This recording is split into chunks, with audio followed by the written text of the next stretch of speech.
Hello everyone, welcome to Magnet Brains. This is Vedant Singh Thakur. My dear students, आज हम क्या पढ़ने वाले हैं? चलिए एक नजर देख लेते हैं. Class 12th English Bihar Board. I have a dream. Martin Luther King Jr. Chapter number 4, Exercise Part 2. So my dear students, already हम क्या कर चुके हैं?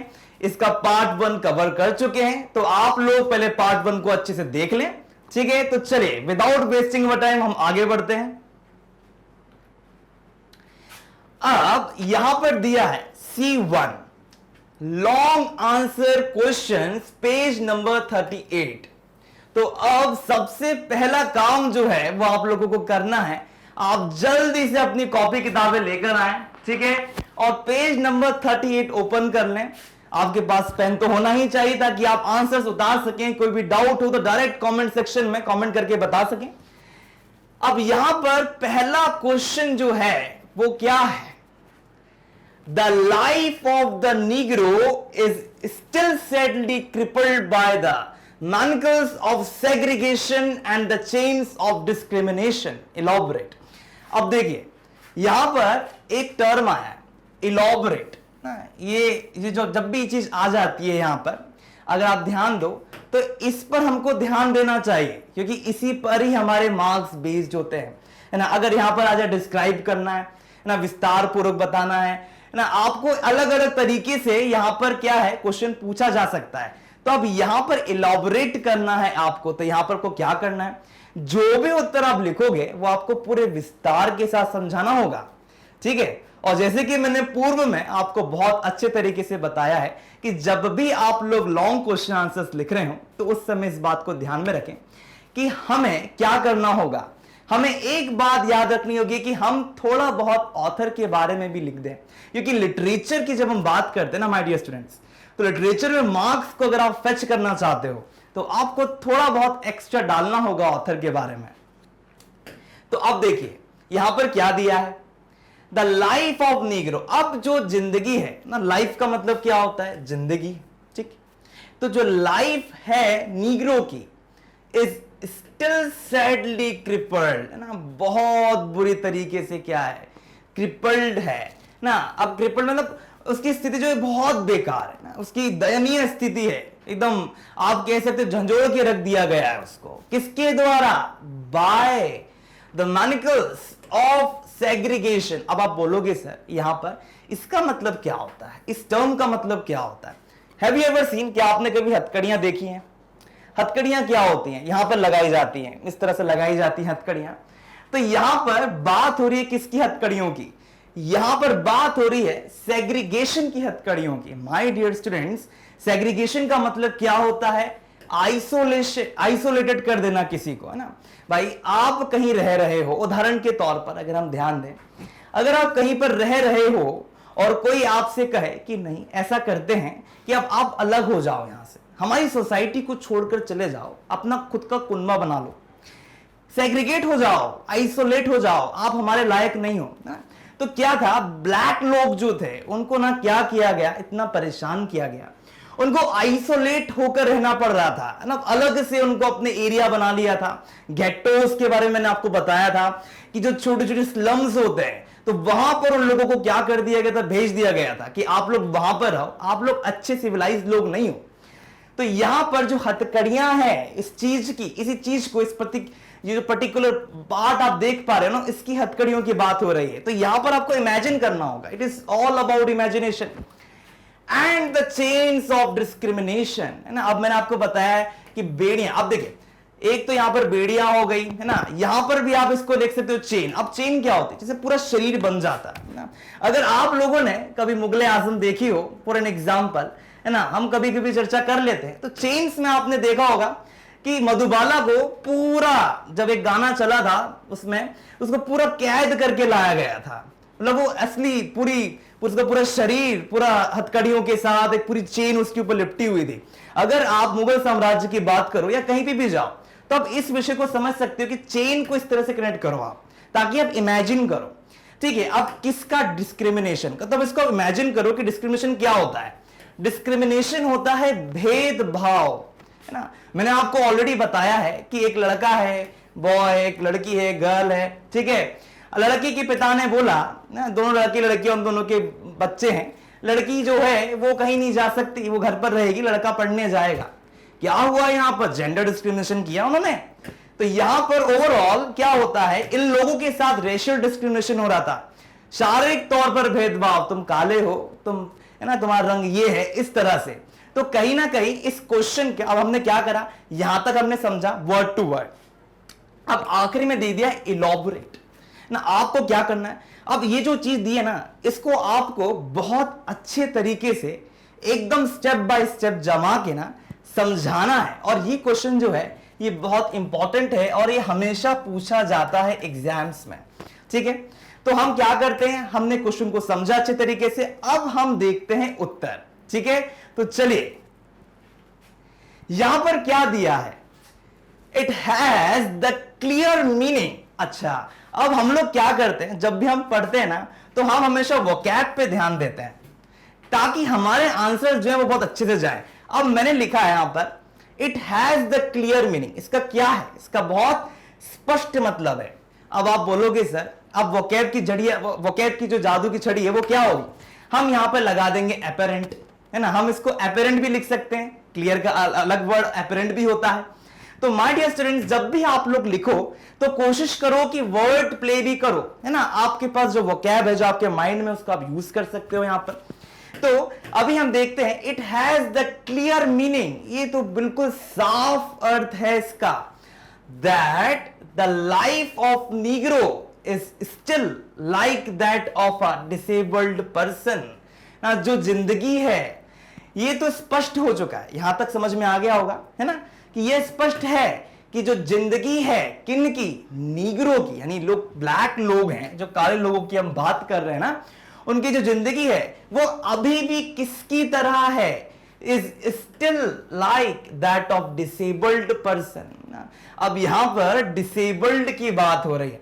डिसेबल्ड कौन होता है ना, आप लोगों ने देखा होगा बहुत सारे लोग होते हैं जिनके हाथ पैर टूटे होते हैं, देख नहीं पाते, ठीक है, उनको हम क्या कहते हैं, उनको हम डिसेबल्ड लोग कहते हैं ना।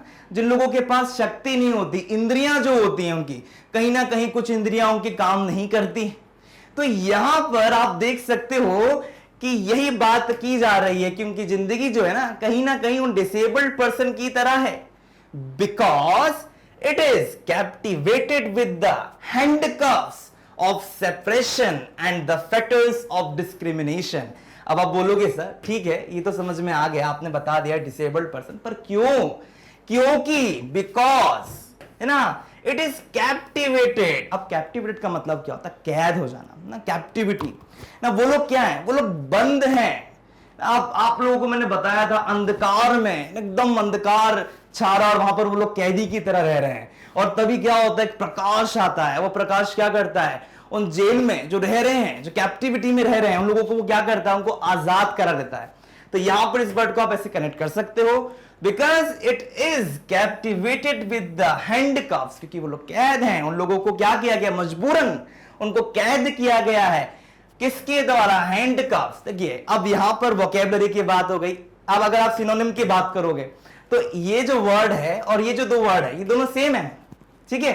तो आप चाहो तो इसको यहां यूज कर सकते हो, इसको यहां यूज कर सकते हो, ठीक है। तो captivated with the handcuffs of separation, है ना, सेपरेशन मैंने आपको बताया था, सेग्रीगेशन वाली बात ना, सेपरेट करके क्या करते हैं, अलग अलग कर देते हैं, आइसोलेटेड कर देते हैं। तो इसीलिए उनको क्या माना, डिसेबल्ड पर्सन माना, क्योंकि कहीं ना कहीं वे लोग क्या हैं, उन लोगों को क्या है, कैद करके रखा है on the basis of race ना। रेस का मतलब तो आप समझ चुके होंगे क्या होता है, हमने बहुत अच्छे तरीके से समझा है कि कहीं ना कहीं यहां पर रेशियल डिस्क्रिमिनेशन की बात हो रही है। वो लोग कहां के रहने वाले हैं, साउथ के रहने वाले हैं, ठीक है। अब माइग्रेशन हुआ, यहां पर आए, साउथ में आए, साउथ से जब वो लोग नॉर्थ अमेरिका में आए, मिसिसिपी में आए, तो वहां पर आने के बाद क्या हुआ, उन्होंने देखा कि उन लोगों को उस प्रकार की इज्जत नहीं मिल रही है जिस प्रकार की इज्जत सफेद लोगों को मिल रही है, ठीक है। And the fetters of discrimination. अब देखिए फेटर्स क्या होता है, ये भी वर्ड प्ले हो गया। अब यहां पर चेन्स है, चेन्स को ही हम फेटर्स बोलते हैं। तो वो लोग क्या है, वो लोग कैद हैं, किसमें, डिस्क्रिमिनेशन है ना। तो कहीं ना कहीं आप देख सकते हो जो भेदभाव है इन सब चीजों में वो जकड़े हुए हैं।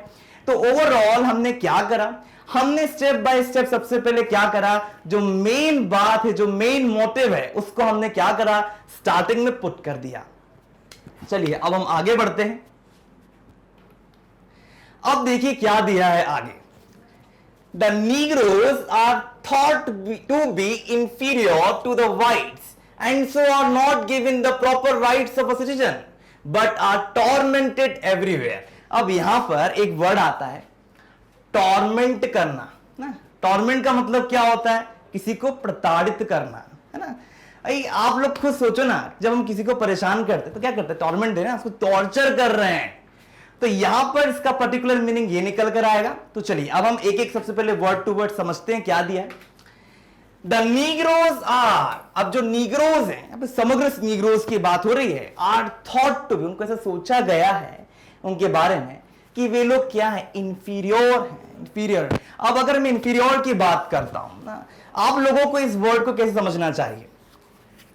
मान लो कि एक आदमी है, ठीक है, और एक और आदमी, दोनों आदमी हैं, ठीक है। अब एक आदमी जो है वो बहुत बोना है और एक आदमी जो है वो बहुत बड़ा है, अच्छा हष्ट पुष्ट है। अब क्या होता है, कुछ लोग आते हैं उसके सामने और उसके सामने आकर वो उसके कंपैरिजन करते हैं, बोलते हैं ये तो नाटा आदमी, तो इंफीरियर है ना। आप कहीं ना कहीं समझ सकते हो कि जब हम क्या करते हैं, किसी को ये महसूस करवाते हैं कि तुम कमतर हो, तो वहां पर इस वर्ड का यूज होता है। तो Negroes are thought to be, है ना। अब इसको हम कमतर मान लो, एकदम हटाओ उसको, कमतर मान लो, तो अब आपको ये वर्ड अपने आप याद आ जाएगा।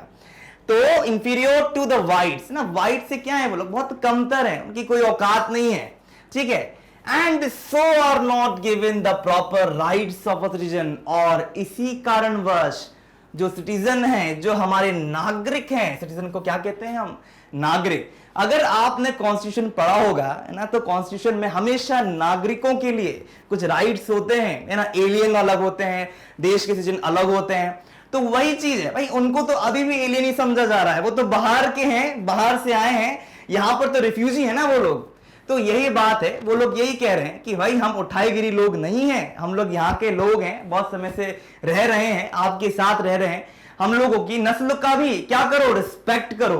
तो यहां पर क्या दिया है, not given the proper rights, उन लोगों को उचित अधिकार। प्रॉपर राइट्स का मतलब क्या होता है, उचित अधिकार, किसका, of citizen, but are tormented everywhere, है ना। और कहीं ना कहीं आप देख पाओगे उनको एक तो ये चीज तो मिली नहीं, और साथ ही साथ उनको क्या किया गया, प्रताड़ित किया गया, उनको टॉर्चर किया गया, उनके साथ बदतमीजी की गई, है ना, उनको कैद करके रखा गया। तो आप कहीं ना कहीं देख सकते हो कि नीग्रो लोगों को क्या चाहिए, दे नीड सोशल जस्टिस, है ना, सामाजिक न्याय के लिए वो लोग आगे आ रहे हैं। तो मुझे लगता है आप लोग यहां पर कनेक्ट कर चुके होंगे। इन सच सर्कमस्टेंसेस, है ना, अब इन तरह की जो सिचुएशंस होती हैं, परिस्थितियां होती हैं, सर्कमस्टेंसेस का मतलब क्या होता है, परिस्थितियां। Negroes are like a disabled person, Negroes क्या है, एक तरीके से डिसेबल्ड पर्सन है, who can not do anything, जो लोग क्या नहीं कर सकते, जो लोग कुछ भी नहीं कर सकते, एंड फॉर इट्स ओन, और खुद के लिए भी नहीं। अब देखिए, they are racially discriminated everywhere, उन लोगों को क्या किया जाता है, रेशियली डिस्क्रिमिनेट किया जाता है। अब मैंने आपको जेंडर डिस्क्रिमिनेशन के बारे में बताया था कि जहां लड़का और लड़की के बीच में क्या करते हैं, हम अंतर करते हैं, वैसे ही होता है रेशियल डिस्क्रिमिनेशन। भाई तुम तो काले हो, क्या कर रहे हो यहाँ पर, ब्लैक फॉरेस्ट क्या करेगा यहाँ पर पाइनएप्पल के साथ ना। मैं उदाहरण आपको समझाया था बहुत अच्छी तरीके से। तो वही बात है, उन लोगों को क्या है, दे आर रेशियल डिस्क्रिमिनेटेड, उनके साथ क्या किया जाता है, भेदभाव किया, नस्लीय भेदभाव किया जाता है एवरीवेयर, यानी हर जगह, एंड आर स्टिल फेटेड, और आज भी वो लोग क्या है, वो लोग कैद हैं, जकड़े हुए हैं, फेटेड मतलब जकड़े हुए हैं, चैनों से जकड़े हुए हैं। They are tribulated, tortured and tormented, ये तीनों वर्ड एक जैसे हैं, इन तीनों में कोई अंतर नहीं है। यहां पर भी संघर्ष करना, ट्रिब्यूलेटेड का मतलब क्या होता है, संघर्ष करना, परेशानियों को देखना, हार्डशिप्स को देखना। टॉर्चर्ड का मतलब क्या होता है, परेशान करना, है ना। किसी को सूली है, आपने देखा होगा कि जो हमारे जीसस क्राइस्ट थे उनको क्या किया गया था, उनको लटका दिया गया, टॉर्चर दिया गया था, यहां से भी खील, यहां से भी खील, ठीक है। एंड टॉर्मेंटेड, वही टॉर्चर, परेशान करना। तो तीनों वर्ड एक जैसे ही हैं। तो ओवरऑल हमने यहां पर क्या देखा, हमने यहां पर देखा कि किस तरह से जो नीग्रो हैं उनको कितना परेशान किया गया, उनके साथ कितनी गलत चीजें की गई, ठीक है। तो उनका जो लीगल स्टेटस है वो कहीं ना कहीं यहां पर देखने को नहीं मिलता। प्रायः जब हम लीगल स्टेटस की बात करते हैं तो हम यही कहेंगे ना, कानूनी तौर से वैधानिकता जो है वो होनी चाहिए, उनके पास लेजिटिमेट राइट्स तो होने चाहिए। भाई आप सिटीजन हो तो आपको वो राइट होने चाहिए, आपको वोट मिलने का अधिकार होना चाहिए, लेकिन वह उनको नहीं दिए गए। अब आगे बढ़ते हैं। They are not given the right to vote. अब जैसे कि मैंने ऑलरेडी आपको बता दिया था कि उन लोगों को ना अधिकार नहीं दिए गए थे वोट के। अब अगर आप नागरिक हो, किसी भी देश के अगर आप नागरिक हो तो आपके पास अधिकार तो होना ही चाहिए ना। 21-20 के साथ जैसी एज बढ़ जाती है तो आप लोगों को अधिकार दिया जाता है कि आप मतदान करो। तो यहां पर वोट करते क्या होता है, मतदान की बात हो रही है। They are not allowed to go to public places ना, उन लोगों को जो सामाजिक जगह है, पब्लिक प्लेसेस ना, पब्लिक प्लेस क्या हो गया, मार्केट हो गया, बाजार हो गया, ठीक है, ऐसी जगह हो गई, गार्डन हो गया, वहां पर आप नहीं जा सकते। You are not allowed. क्यों नहीं अलाउड है, क्योंकि आप काले हो, है ना। And are cut off from the society. उनको क्या कर दिया जाता था, कट ऑफ कर दिया, मतलब उनको एकदम अलग थलग कर दिया जाता। कट ऑफ का मतलब क्या होता है, अलग थलग कर दिया जाता था। कहां से, सोसाइटी से। As if they are not allowed to go to public places and are cut off from the society as if they are not humans। अब ऐसा क्यों किया जाता था, क्योंकि कहीं ना कहीं वे लोग क्या नहीं थे, वे लोग ह्यूमंस नहीं थे, उनको ह्यूमन मानते ही नहीं थे।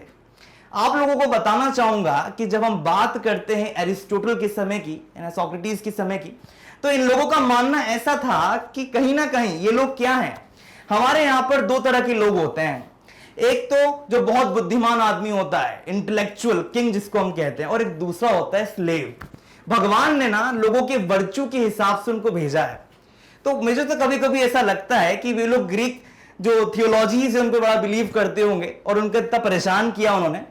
This inhuman act done with them has crippled their life. और ये जो अमानवीय कृत्य है ना, जब हम अमानवीय कृत्य की बात करते हैं तो कहीं ना कहीं यह अमानवीय कृत्य जो है, क्या है, जो किया जा चुका है, डन है ना, विथ देम, उनके साथ, हैज क्रिपल्ड देयर लाइफ, उन्होंने क्या करा, उनकी लाइफ को रुइन कर दिया है, बर्बाद कर दिया है। ठीक है माय डियर स्टूडेंट्स, तो मुझे लगता है कि यहां पर भी हमने क्या करा, वर्ड टू वर्ड चीजों को समझा, लाइन बाय लाइन इसको समझा और अच्छे तरीके से कनेक्ट करने की कोशिश की। तो जब भी हम इलॉबरेट की बात करते हैं तो हमको हर एक चीज को अच्छे से मैनेज करके वहां पर लिखना होगा। तो इसी के साथ हमारा फर्स्ट क्वेश्चन जो है वो यहां पर ओवर हो गया। तो चलिए अब हम स्टार्ट करते हैं क्वेश्चन नंबर 2। जैसे कि यहां पर दिया है, what would be fatal for the nation, why, explain. अब यहां पर दिया है कि what would be fatal for the nation, हमारे राष्ट्र के लिए क्या घातक होगा ना। अब यहां पर देखिए कौन सी चीज की बात हो रही है, अब ऐसी क्या है चीज है जो घातक होगी। अब फैटल का मतलब क्या होता है, जो बहुत बुरा है या बहुत ज्यादा घातक है ना। जब हम घातक की बात करते हैं तो इस टाइप का यूज करते हैं, फैटल या किसी का बीमारी से मर जाना, पर्टिकुलरली वर्ड का उपयोग होता है। तो वाई आपको समझाना है और क्यों। अब देखिए क्यों तो समझ में आ गया, क्यों और एक्सप्लेन करना है। अब जैसे कि मैंने आपको ऑलरेडी बता दिया है कि इलॉबरेट करना, एक्सप्लेन करना, कोई भी चीज को डिफाइन करना ना, बहुत सारे अलग अलग टर्म्स होते हैं जिन चीजों को हमको ध्यान में रखना पड़ता है। अगर उन चीजों को ध्यान में रखते हैं ना तो उससे क्या होता है, कहीं ना कहीं आप लोग एक बात को समझ पाओगे, और वो ये है कि अगर मैंने बोला कि आपको इलॉबरेट करना है, ठीक है, मैं इसको इलो लिख देता हूं, ठीक है, यहां लिखा एक्सप्लेन करना है, ठीक है, EX लिख दिया मैंने, डिफाइन करना है मैंने इसको DE कर दिया। तो यहां पर जब भी इलॉबरेट की बात आती है तो आपको ना बहुत अच्छे तरीके से हर एक चीज को ना मद्देनजर रख के लिखना पड़ता है। और जब हम एक्सप्लेन की बात करते हैं तो पर्टिकुलर टर्म ना, पर्टिकुलर जो सेंटेंस है उसी को ही आपको समझाना है, मतलब इतना ज्यादा विस्तृत करके आपको बताना नहीं है। और डिफाइन का मतलब ये होता है कि बस आपको थोड़ी सी जानकारी देनी है, उसके बारे में से बताना है। तो चलिए अब हम यहां पर दिया है एक्सप्लेन, तो हम क्या करेंगे कि what would be fatal for the nation, ना हमारे राष्ट्र के लिए क्या घातक होगा, तो इस बात को हमको एक्सप्लेन करना है, तो हम इसको समझाएंगे। बड़ा चढ़ाकर नहीं बताएंगे, एक्सप्लेन करेंगे। अब यहां पर क्या दिया है, चलिए देखते हैं।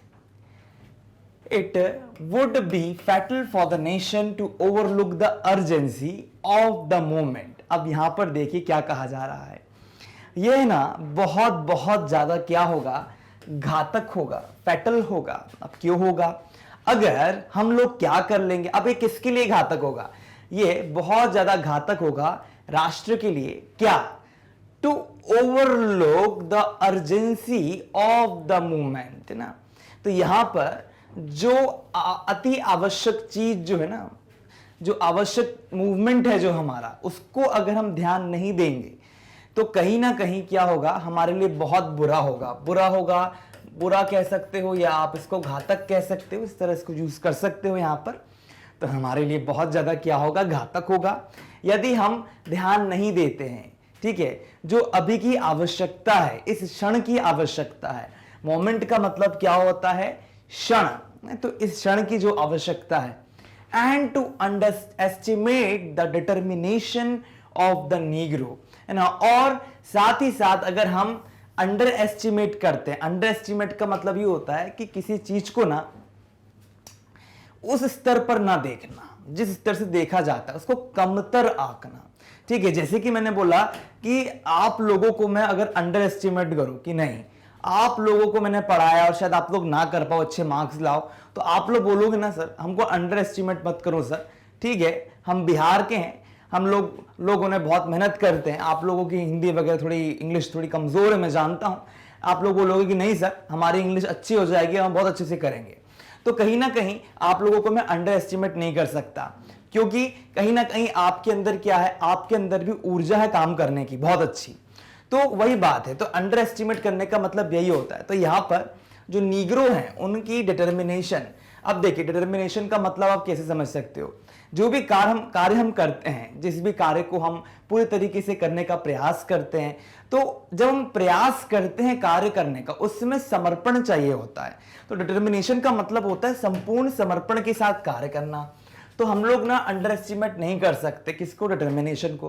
तो अगर हम अंडर एस्टिमेट करते हैं है ना, नीग्रो लोगों के आत्मसमर्पण के कार्य करने की जो प्रक्रिया है, डिटर्मिनेशन है उसको, और साथ ही साथ अगर हम ओवरलुक करते हैं, अगर हम क्या ओवरलुक करते हैं, हम ओवरलुक करते हैं आवश्यकता उस मूवमेंट की ना, आवश्यकता उस क्षण की, तो कहीं ना कहीं हमारे लिए बहुत बुरा होगा। किसके लिए बुरा होगा, नेशन के लिए, तो हमारे लिए भी बुरा ही होगा। ठीक है, तो ओवरऑल यहां पर यही कहा जा रहा है, आप लोगों को इस बात को समझना होगा कि बुरा है क्या। यहां पर ये कहने का अर्थ क्या निकल रहा है, एक राष्ट्र में जब हम रह रहे हैं, तो राष्ट्र में रहते समय हमें कुछ बातों का ना बहुत अच्छे तरीके से ध्यान देना पड़ता है। राष्ट्र में अलग अलग तरह के लोग रहते हैं, खासकर जब हम भारत की बात करते हैं। ठीक है, अब जैसे भारत के ऊपर अगर कोई प्रश्न चिन्ह उठाता है कि यहाँ की डेमोक्रेसी नहीं है, यहाँ की डेमोक्रेसी अच्छी नहीं है, तो स्वाभाविक है आप उनसे ये बोलोगे कि आप भारत में आकर देखो, समझो उन चीज़ों को, विचार विमर्श करो। जैसे कि अभी अभी खबर आई थी जहाँ पर अमेरिका के किसी से पूछा गया था कि भारत का तो डेमोक्रेसी बिल्कुल भी बढ़िया नहीं है, बिल्कुल अच्छी नहीं है, और नरेंद्र मोदी को आप इन्वाइट कर रहे हैं। तो कहीं ना कहीं क्या होता है कि डेमोक्रेसी, या हम ऐसे टर्म्स का जब यूज़ करते हैं, पॉलिटिकल टर्म्स का जब हम यूज़ करते हैं, तो कहीं ना कहीं क्या होता है, ये सब कुछ किस पर स्थिर होता है, ये सब कुछ स्थिर होता है लोगों पर ना। लोग कैसे, लोगों के साथ व्यवहार कैसा चल रहा है। तो लोगों के साथ जब कुछ बुरा होता है ना, लोगों को जब हम वह चांसेस नहीं देते जिसकी वो योग्य हैं, तो हम क्या कहेंगे कि वो गलत है। तो अमेरिका के राष्ट्र, जो अमेरिका के मुख्य अध्यक्ष थे, उन्होंने साफ साफ ये कह दिया कि नहीं, आप भारत जाकर देख सकते हैं वहां की डेमोक्रेसी कैसी है, सबसे बढ़िया डेमोक्रेसी भारत की है। तो कहीं ना कहीं क्या होता है कि यहां पर हम आपको यही समझाने की कोशिश कर रहे हैं कि जब भी हम बात करते हैं लोगों की, तो हमको क्या करना चाहिए, लोगों पर ध्यान देना चाहिए। राष्ट्र किससे बना है, राष्ट्र बना है लोगों से। अगर हम लोगों में ही भेद विभेद करेंगे कि काला है, ये पीला है ना, उनकी क्षमताओं को अगर हम ध्यान नहीं देंगे, उन लोगों पर अगर हम फोकस नहीं करेंगे, तो कहीं ना कहीं क्या होने वाला है, कहीं ना कहीं विद्रोह की आग जो है वो ऊपर उछल जाएगी, और वही चीज होती है। तो यहां पर वो यही कह रहे हैं कि बहुत बहुत ज्यादा बुरा हो जाएगा, बहुत बहुत ज्यादा बेकार होगा अगर हम आवश्यक क्षणों को भूल जाएं, उस आवश्यक क्षण को ध्यान ना दें। क्योंकि कहीं ना कहीं जो आवश्यक क्षण है वो, अब आप बोलोगे सर ये आवश्यक क्षण क्या, अर्जेंसी ऑफ द मूवमेंट क्या है, ये अर्जेंसी ऑफ मूवमेंट क्या है ना, अति आवश्यक क्या है मूवमेंट के बारे में, है ना, इसमें इंपॉर्टेंट क्या है। एक्चुअली यहां पर इंपॉर्टेंट बात सिर्फ ये है कि हमको नीग्रो पर भी ध्यान देना है, वो लोग भी वहां पर रह रहे हैं, वहां के सिटीजन है। तो it would B so because the sweltering summer of the Negroes legitimate discontent will not pass until there is an invigorating autumn of freedom। अब देखिए, अब इट वुड बी सो, अब ऐसा क्यों होगा, क्योंकि द स्वेल्टरिंग समर, अब आप बोलोगे समर तो ठीक है, अब स्वेल्टरिंग का मतलब क्या होता है, जहां पर ना जब बहुत गर्मी पड़ जाती है ना, एकदम गर्म हो जाना, हॉट हो जाना, तो जो स्वेल्टरिंग समर है ना, गर्म करने वाला जो समर है, निग्रोज लेजिटिमेट डिस्कंटेंट का, अब यहां पर क्या बात हो रही है, जो लेजिटिमेट डिस्कंटेंट है उसको हम क्या बोलते हैं, लीगल स्टेटस की बात हो रही है।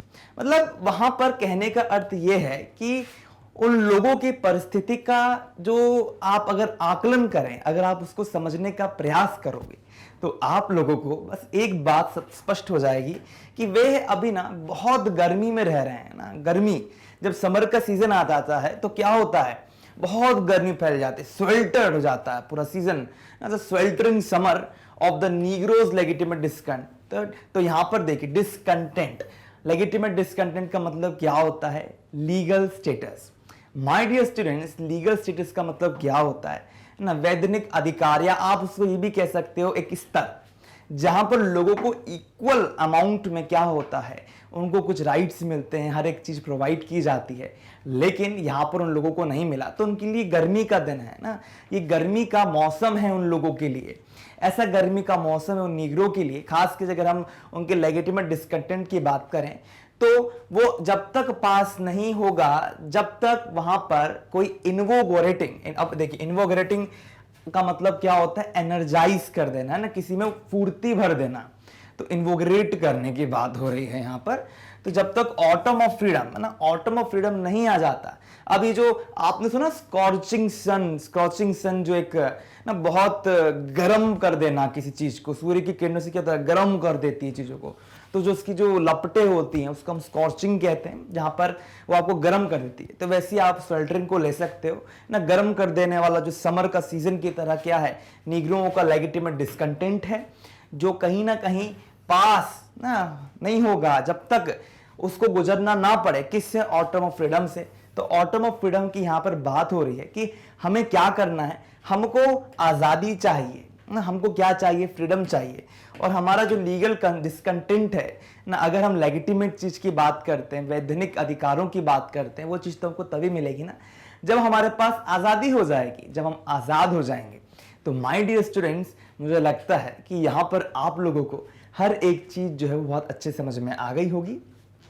अब यहां पर आप देख सकते हो कि ऑटम और समर, है ना, जो उनके बुरे दिन हैं, जो उनकी बुरी समस्याओं का समय है, उसको उन्होंने समर से डिनोट किया है। ठीक है, समर सीजन आप लोग जानते हैं ना, जब गर्मी का सीजन होता है, और ऑटम का सीजन जो होता है उसको हम क्या कहते हैं, ऑटम की सीजन को हम कहते हैं एक ऐसा सीजन जो पतझड़ का होता है ना। तो उन्होंने अपने हिसाब से कंपैरिजन किया है, क्योंकि कहीं ना कहीं ऑटम के सीजन के समय आपको ना तो ज्यादा गर्मी लगती है ना ज्यादा ठंड लगती है, एक सामान्य सा समय रहता है वो, है ना, और बहुत अच्छा लगता है आपको। तो उन्होंने ऑटम ऑफ फ्रीडम के साथ उसको कंपेयर किया है। तो अब आप लोग समझ चुके होंगे कि यहाँ पर कितने अच्छे से जो हमारे ऑथर हैं वो हर चीज को कंपेयर करते हैं और हर एक चीज को समझाने का प्रयास करते हैं। अब देखिए आगे यहां पर क्या दिया हुआ है, Negro wants his citizenship rights. अब यहां पर अच्छे तरीके से आप देख पा रहे हो, यहां दिया है नीग्रो ना। अब नीग्रो लोग क्या चाहते हैं, अगर मैं नीग्रो की बात करता हूं तो यहां पर जो नीग्रो हैं, नीग्रो वांट्स ना, नीग्रो क्या चाहते हैं, वांट्स इज सिटीजनशिप राइट्स, है ना, वो अपने सिटीजनशिप राइट जो है वो चाहते हैं। ठीक है, rights and they will begin. अब जो नीग्रो है ना, नीग्रो की अगर हम बात करते तो वो क्या चाहता है, आप देखोगे ना, नीग्रो तो यही चाहेगा ना कि उसको क्या चाहिए, उसका सिटीजनशिप राइट चाहिए। अब आप बोलोगे सर यहां पर सिटीजनशिप राइट क्या होता है। अब देखिए, जब हम सिटीजनशिप राइट की बात करते हैं माय डियर स्टूडेंट्स, तो यहां पर ना हम बात कर रहे हैं कौन से अधिकार की? यहाँ हम नागरिक के अधिकार की बात कर रहे हैं। जो भी देश में रहता है ना, हर एक नागरिक, उसके अपने खुद के अधिकार होते हैं। उन अधिकारों पर ही हमको ध्यान देना पड़ता है। आप लोग जब इंडिया के कॉन्स्टिट्यूशन को पढ़ोगे तो आप लोगों को ना इसके बारे में बहुत अच्छी जानकारी मिल जाएगी। इसलिए मिलेगी क्योंकि आप लोगों को पता है कि हम एक ही वीडियो में सिटीजनशिप को पूरा कवर नहीं कर सकते। हाँ, बस इतना मैं आपको बता दूंगा कि नागरिकों के अधिकार होते हैं, कि नागरिक जिस देश में रह रहे हैं उन लोगों को क्या क्या करना चाहिए, क्या क्या नहीं करना चाहिए, क्या क्या आज़ादियाँ हैं और क्या क्या नहीं है। ठीक है। एंड दे विल बिगिन, अब देखिए, they will begin a revolt for the rights. और क्या होगा, अब जैसे कि आपको पता है कि उनको सिटीजनशिप राइट चाहिए, उनको है ना अधिकार चाहिए, लेकिन अगर नहीं मिलता है मान लीजिए, तो क्या करेंगे, दे विल, वो लोग क्या करेंगे, they will begin a revolt. वो लोग क्या करेंगे, वो लोग स्टार्ट कर देंगे क्या, रिवॉल्ट। रिवॉल्ट का मतलब होता है विद्रोह। माय डियर स्टूडेंट्स, जब भी हम बात करते हैं विद्रोह की, आप लोग जानते हो ना विद्रोह क्या होता है। जब कभी भी कोई भी ऐसा व्यक्ति जो होता है वो क्या करता है, वो बिल्कुल भी किसी बात को एकदम काट देता है ना। मान लीजिए कोई राजा आ गया, ठीक है, और उस राजा ने क्या करा, लोगों को बहुत त्रस्त कर दिया। अब राजा के त्रस्त हो जाने से ना, अब राजा तो त्रस्त नहीं है, राजा लोगों को त्रस्त करता है। तो राजा जब दूसरों को त्रस्त कर देता है तो उनके त्रस्त होने से ना, मतलब जो हमारे साधारण जनसाधारण लोग हैं, जब उनसे त्रस्त हो जाएंगे तो कहीं ना कहीं क्या होगा, वो राजा के खिलाफ खड़े होंगे और रिवॉल्ट कर देंगे। तो रिवॉल्ट में क्या होता है, हम किसी के खिलाफ खड़े होकर उसको चुनौती देते हैं कि तुम गलत हो और तुम नीचे आओ, क्योंकि तुम क्या कर रहे हो, कहीं ना कहीं डिक्टेटरशिप लेकर आ रहे हो, और जो कि बिल्कुल भी सही नहीं है, बिल्कुल भी उचित नहीं है। तो इसी बात को हमको क्या करना है, ध्यान देना है। ठीक है। तो दे विल रिवॉल्ट, तो दे विल क्या करेंगे, वो लोग क्या करने वाले होंगे, वे लोग ना स्टार्ट करेंगे क्या, रिवॉल्ट। अब रिवॉल्ट आपको समझ में आ गया है। फॉर देयर राइट्स, किसके लिए, अपने अधिकारों के लिए वो लोग क्या करेंगे, वो लोग रिवॉल्ट करेंगे। और जस्टिस के लिए, अब अधिकार आप लोगों को समझ में आ गया होगा, और वैसे ही होता है जस्टिस। अब अगर मैं जस्टिस की बात करता हूं, जस्टिस क्या होता है आप लोगों को समझाना चाहूंगा कि जस्टिस का अर्थ होता है न्याय।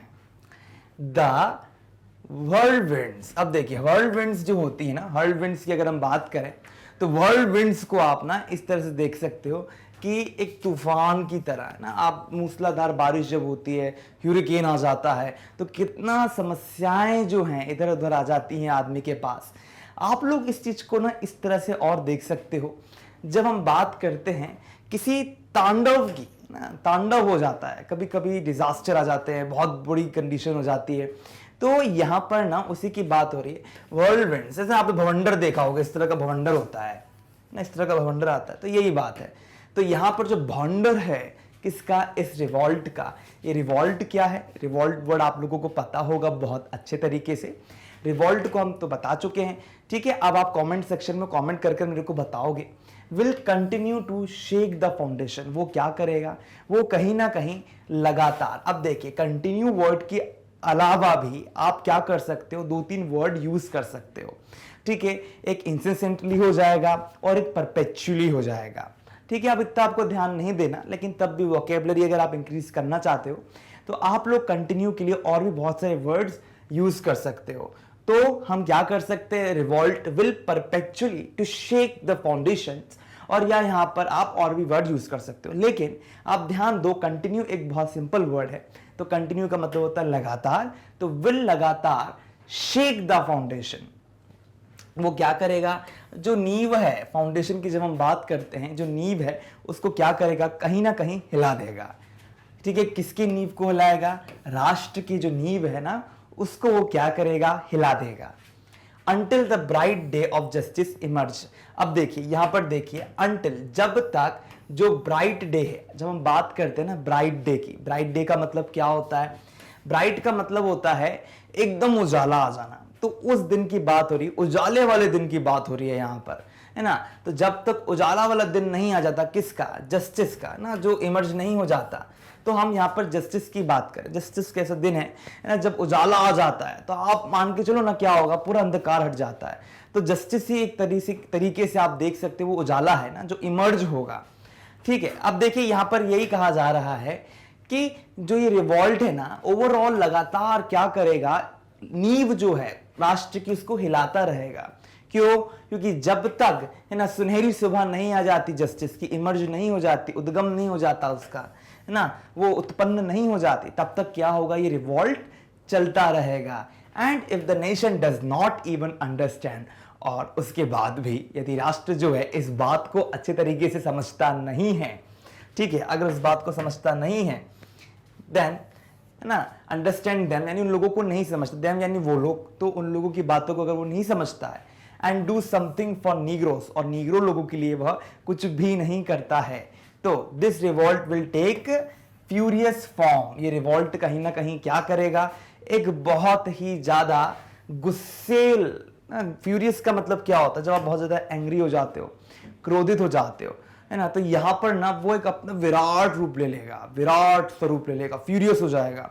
तो फॉर्म क्या मतलब होता है, स्ट्रक्चर होता है ना, एक शेप होता है। तो कहीं ना कहीं ये जो रिवॉल्ट है ना वो अपना बहुत बुरा रूप ले लेगा, ठीक है, and that could be seriously fatal, और कहीं ना कहीं ये क्या होगा, सीरियसली ना, बहुत ज्यादा क्या होगा, सीरियसली ना फैटल होगा, बहुत ज्यादा घातक होगा, एंड इंजीरियस, और कहीं ना कहीं क्या होगा, ये घाव देने वाला हो जाएगा, इंजीरियस हो जाएगा। इंजीरियस जानते हैं ना, जहाँ पे इंजरी हो जाती है, कुछ लग जाती है, तो ये हमारे लिए नुकसानदायक होगा, किसके लिए, नेशन के लिए।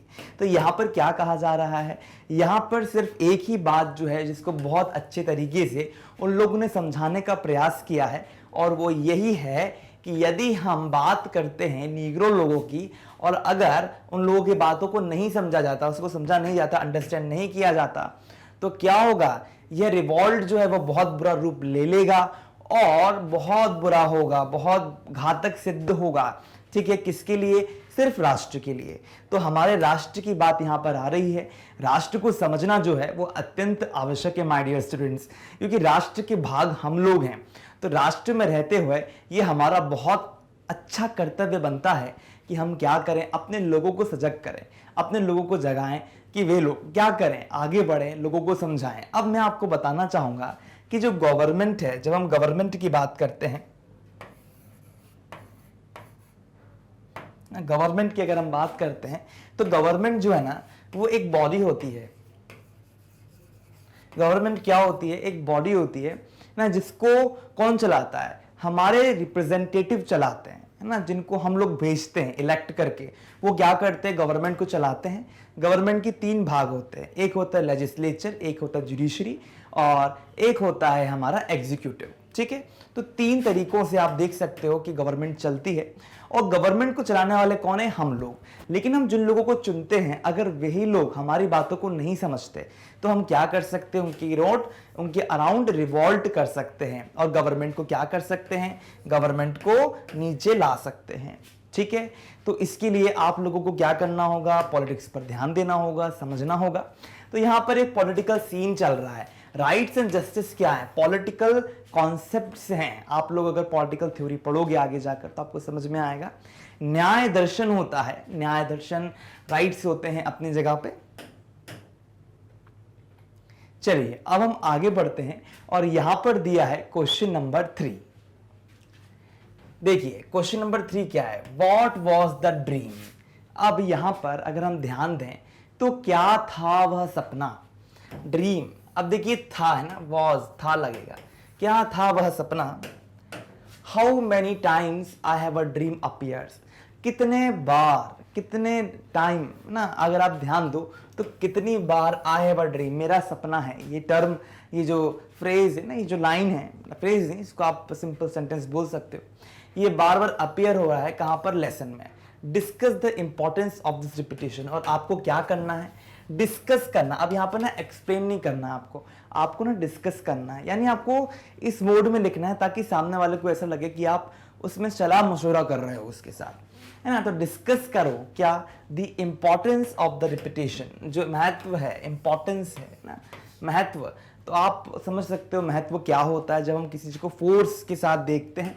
तो यहाँ पर जो रिपीटेशन है उसके महत्व को हमको समझाना है। तो आप लोगों को मैंने ऑलरेडी ये चैप्टर जो है वो बहुत अच्छे तरीके से कवर करवाया है। इस चैप्टर में सबसे पहली चीज जो मैंने आप लोगों को कवर करवाई थी वो चीज क्या है? वो चीज जो मैंने आपको कवर करवाई है इस चैप्टर में वो यही है कि कितने बार आई हैव अ ड्रीम है। मैंने आपको इसमें फोर्स भी किया था कि आप लोग देखो उस पार्ट को कि कितने बार वो I have a dream, I have a dream, मतलब 5-6 से तो बहुत बार बोल ही चुके, 2-3 बार से तो बहुत बार वह बोल चुके थे। तो अब यहाँ पर यही कॉन्सेप्ट जो है वो उभर कर आ रहा है। तो मुझे लगता है ये क्वेश्चन भी जो है ना वो बहुत बहुत ज़्यादा क्या है, कहीं ना कहीं बहुत ज़्यादा इंपॉर्टेंट है। तो आप लोग क्या कर सकते हो, इसको वेरी वेरी IMP कर सकते हो। अब देखिए, the dream is that somebody someday, sorry यहाँ पे समडे आएगा, the dream is that someday the racial discrimination would come to an end, है ना। अब सबसे पहले हमको क्या करना है, यहाँ पर जो क्वेश्चन दिया व्हाट वाज द ड्रीम, मान लीजिए अगर ये क्वेश्चन कहीं ना कहीं अगर ये आपका 5 मार्क का आया या 6 मार्क का आया, तो सबसे पहले तो आपको ये जो है ना ये पार्ट 2 मार्क का ही होगा, 2 या 1 मार्क का तो रहेगा ही रहेगा, ठीक है। अगर आप देखिए ना एक ही क्वेश्चन में 3-3 क्वेश्चन पूछे हैं उन्होंने और 6 मार्क का दिया, तो वो लोग डिवाइड कर देंगे कि इतने में हमको कितने मार्क्स देने हैं उसको, ठीक है डियर स्टूडेंट्स। तो यहाँ पर देखिए द ड्रीम, सबसे पहले क्वेश्चन क्या पूछा था, व्हाट वाज द ड्रीम, तो यहाँ पर सपना क्या है। अब मार्टिन लूथर किंग की जब हम लोग बात करते हैं माय डियर स्टूडेंट्स, तो उन्होंने ना बहुत बढ़िया सपना देखा था। अब वो सपना क्या था, वो उसी को बार बार रिपीट करते हैं, उसी को देखते हैं।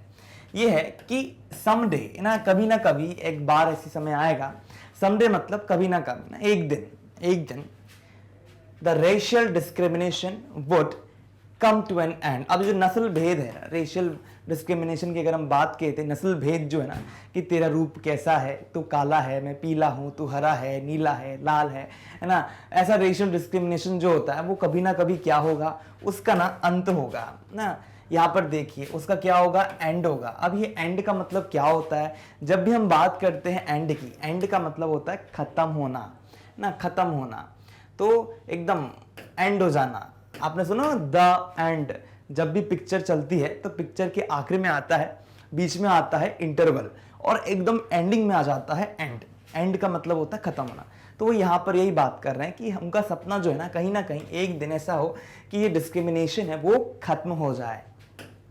The son of slaves and honours. अब देखिए उन्होंने बहुत प्यारा सा सपना देखा है। उन्होंने कहा है कि जो बच्चे हैं ना, जो सन है किसके, स्लेव्स के।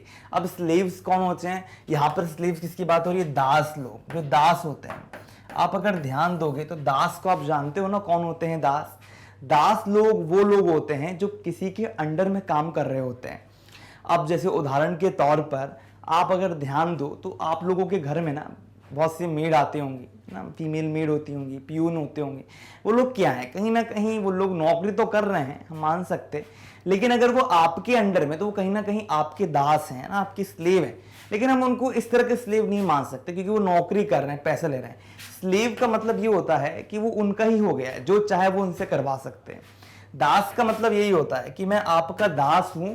तो दास का मतलब ये है कि अगर आप चाहो तो उसको जूता भी मार सकते हो, आप चाहो तो उसको पीट भी सकते हो, आप चाहो तो उसको चश्मा तोड़ सकते हो, है ना, आप चाहो तो उसको उसकी एक उंगली तोड़ सकते हो। मतलब मैं ये आप लोगों को बुरी बात नहीं सिखा रहा, मैं आपको सिर्फ एक कॉमन बात बता रहा हूं कि उनके लिए दास का मतलब यही था कि कुछ नहीं, सिर्फ एक आदमी, जीता जाता आदमी, बाकी कंट्रोल जो है वो मालिक का होगा। तो दास का मतलब कहीं ना कहीं ये निकल कर आ रहा है यहाँ पर। तो यहाँ पर द सन ऑफ स्लेव्स, जो बच्चे हैं उन स्लेव्स के, उन दास लोगों के जिन्होंने क्या करा है, जिन लोगों ने बहुत सेवा की है अपने ऑनर्स की, तो अब उनके बच्चों की बात हो रही है। एंड ऑनर्स, अब जो ऑनर्स हैं, जो सन की, अब जो ऑनर्स के बच्चे हैं, अब यहाँ पर हम किन की बात कर रहे हैं, एकता की बात कर रहे हैं माय डियर स्टूडेंट्स।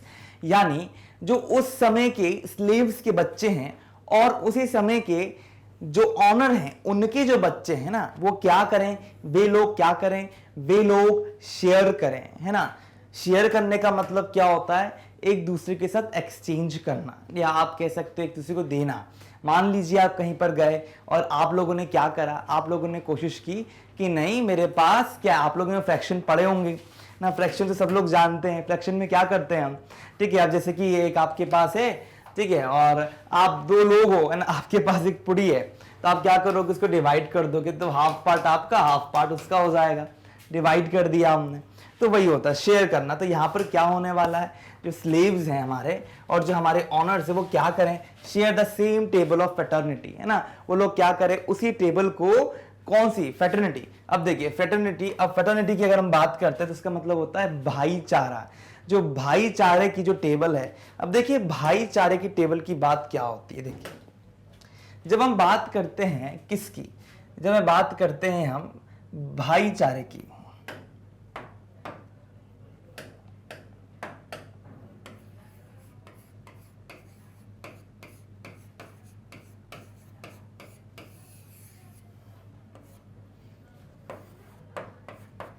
ना ब्रदरहुड कह सकते हो आप इसको, भाईचारे को आप ब्रदरहुड कह सकते हो। तो भाईचारे की जब हम बात करते हैं ना, तो भाईचारे को ना फ्रेटर्निटी भी कहते हैं, एक टर्म है उसके लिए यूज होता है फ्रेटर्निटी। तो कहीं ना कहीं क्या होता है, इस टर्म के द्वारा ना आप समझ सकते हो, जहां पर हम ना वसुदेवम कुटुंबकम की भी बात करते हैं। अब भाईचारे के अंतर्गत ये होता है कि सब लोग क्या करेंगे, एक दूसरे के साथ अच्छे से रहेंगे। तो एक टेबल है भाईचारे की, इसका मतलब ये नहीं कि भाईचारा ही आ गया, नहीं, ये बस एक उदाहरण देने के लिए, एक एग्जाम्पल देने के लिए है ये, कि एक भाईचारे की टेबल है इस तरह की, ठीक है, इस तरह की एक टेबल है। ये आप देख सकते हो, एक टेबल बना दी है उन लोगों ने इस तरह की, इस तरह की एक टेबल आ गई, ठीक है। और यहां पर जो है ना हमारे नीग्रो, ये जो एक ना, ये हमारे कौन हो गए, इनको आप लोग मान सकते हो क्या, इनको आप मान लो नीग्रो, ठीक है। और इनको आप क्या मान लो, आप इनको मान लो अमेरिकन लोग, ठीक है, व्हाइट अमेरिकन मान लो, व्हाइट अमेरिकन मान लो। और ये लोग कौन है, ये दास, जो दास नीग्रो है ना, उनके बच्चे हैं, किड्स हैं। और ये लोग जो है ना मालिक, जो मालिक है ना, मालिक व्हाइट अमेरिकन के बच्चे हैं। अब ये दोनों क्या कर रहे हैं, यहां बैठे हैं और ये दोनों हाथ मिला रहे हैं, ठीक है। तो ये है भाईचारा, यहां बात हो रही है किसकी, भाईचारे की बात हो रही है। तो अब वो लोग क्या कर रहे हैं, अच्छे से बैठे हैं।